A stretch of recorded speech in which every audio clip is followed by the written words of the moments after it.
আসসালামু আলাইকুম ওয়া রাহমাতুল্লাহি ওয়া বারাকাতুহু।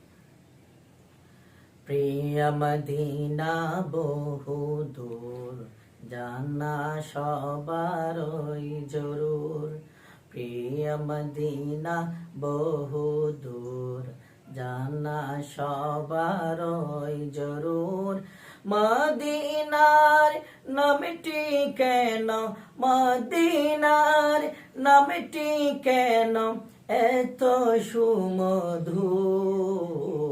প্রিয় মদিনা বহুদূর, জানা সবারই জরুর। সেটাই নাকি শুয়ে আছে এমন এক আল্লাহর হাবিব, যার উসিলায় সৃষ্টি জগৎ সৃজিলেন খালিক মালিক।